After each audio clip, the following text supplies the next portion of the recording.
Welcome everyone. Today we're in the Rev Room with Noloyiso, who is an integral part of our tax team.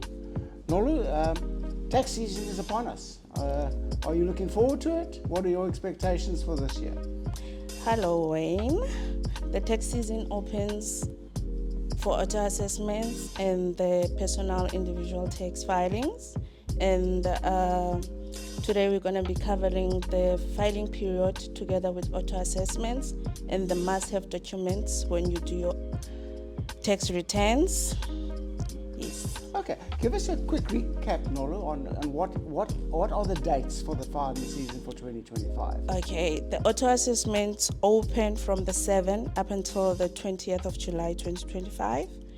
And the normal individual filing season starts from the 21st up until the 20th of October 2025.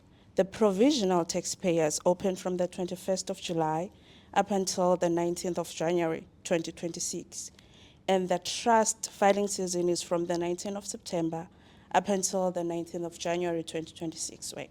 Okay. Yes. So we are ready to start. It's a couple of days before the season starts. Yes. We're obviously getting a lot of inquiries already, but we are geared to start the process basically on Monday. We're ready to go. Yes. Nolu, one of the things I just want to bring up, and I'm actually a numbers type of guy, but Okay. when we go back 5 years and we look at the tax season, in 2021, the season started on the 1st of July and ended on the 23rd of November. Yes. Which gave us roughly about 146 days to file your tax returns. It has, every year, SARS is reducing the time period. And now the time period has gone from 146 days down to 92 days. Wow. They've reduced the number of days available by 54 days. So they're creeping this time period shorter and shorter and shorter. Yes. And taxpayers have to be ready. Yes, they have to. Otherwise, we're going to run into problems, and that's how SARS also generates additional income in terms of interest and penalties. So we have to hit the ground running and get our tax returns in as soon as possible. Yes, right. What I want to cover also is the two areas. I want to just look at the auto assessments. Okay. Because SARS is always saying they're increasing the auto assessments every year, the number of auto assessments they're dishing out. We're not seeing that. We've had very few auto assessments in our business. We haven't had a lot. So I don't see that number increasing dramatically, but it's a number that SARS doesn't release. Yes, they don't share the numbers. They don't give that information to us. They don't Yes. give it to anyone. They say, well, it's just a mechanism to get returns in. But we're not seeing a dramatic increase in auto assessments at all. In the 3 years they've actually introduced this. So I'm not too sure whether it's working or not. Okay. In terms of what are the auto assessments, so auto assessments is based on information received by SARS. So Yes. it's third-party information that's available to SARS, and this can come in many forms, from your RP5s, from your RT3Bs, information that's been given to SARS. Okay. Can I ask a question, course you Wayne? can. What happens when you become auto-assessed? What is there to do for a taxpayer? Okay, so what you need to do, you need to open your auto assessment, Yes. check the numbers, check the income, look at the expenses they've allowed, make sure the income is correct, there's no other income that you've received that's not been given to SARS. If there's expenses that you've incurred, especially if you have a travel allowance, SARS won't have that information. Okay. You need to put that information in. If you've incurred large medical bills that haven't been submitted to the medical aid, SARS hasn't got that. So you need to look at it both from an income and an expenses perspective. Okay. And what happens when you don't agree with what SARS says? Okay, so what actually happens if you don't agree, you've got until the end of the filing season. So you've got until the 20th of October Okay. to actually pull the return back and ask for a correction. Okay. But it's better to do it as soon as possible and get the process over. Don't leave it too late, because other things will come up and then you'll forget about it, and then it becomes an issue because you're going to incur penalties and interest. But and the way that SARS do it is they actually look at it now and they say, fine, we can do an auto assessment. If there's a refund, they pay the refund. And then if you ask for a correction, you might have to pay in a bit of money depending on whether you've put additional income in, or there might be additional refund for you. But SARS pays up front, and you've got 3 months, or basically till the middle of October, to resubmit your return. But our recommendation is do it sooner, get SARS off your back as soon as possible.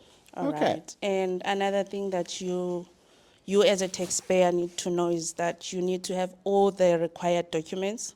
If you're about to pull a return, you need the supporting documents. Yes. And then you need to do it immediately so that it can be done. And if there's any amount that needs to be paid, pay the amount to avoid penalties and interest. Yeah. Yes. One thing I saw in SARS, and I don't quite sure whether it's right or not, but we'll see once we start getting the returns back. In the past, you've always had 21 business days. I see in the SARS, when I went onto the e-filing site, it now talks about 21 days. So SARS hasn't said anything, but we'll quickly see next year whether they've changed the 21 business days to 21 days, which is the difference. Yes. You know, it's a tightening of the time frame. SARS wants that information back as soon as possible. Yes. But some of the give us some of the best practices in terms of returns, in terms of doing your tax returns. Okay. The first thing that you need to understand is that you do not have to agree with something that is incorrect with SARS. You have to have the supporting documents, and SARS requires you to keep those documents for 5 years. Okay. So if you're about to dispute something, you need supporting documents. And then you need to build trust with SARS. You need to be open. Even if it's not going to favor you as a taxpayer, you need to be open. Whether you've received income which will make you pay tax, you need to do that.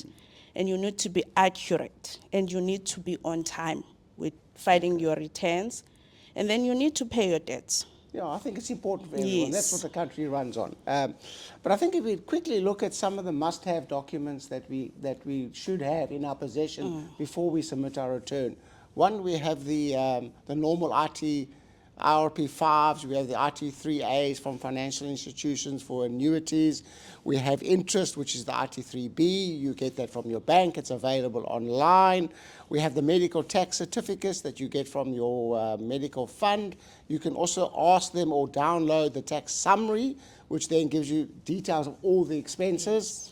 In terms of if you are running a business, obviously the profit and loss and the supporting documents to support the income and expenses. If you are renting your home or a room out, which is common in today's world, all the income rental agreement, expenses that go with that. If you have a retirement annuity, that the retirement annuity certificate that the financial institution sent to you. Basically, all those documents you pretty much have in your possession already, have them available. So if SARS does do an audit or verification, they can quickly be made available to SARS. If we look at a quick summary, in terms of the filing season, we are now starting basically in 2-3 days' time. What would be your two key points for people that going into the tax season? Okay, please check your return. If you agree with whatever is in there, the income, the deduction, have your supporting documents because you're going to need them if you need to dispute anything or you are selected for verification. Yes. And be honest with SARS. Be transparent. Please be honest. Be honest with SARS. Then you're going to have nothing to worry about.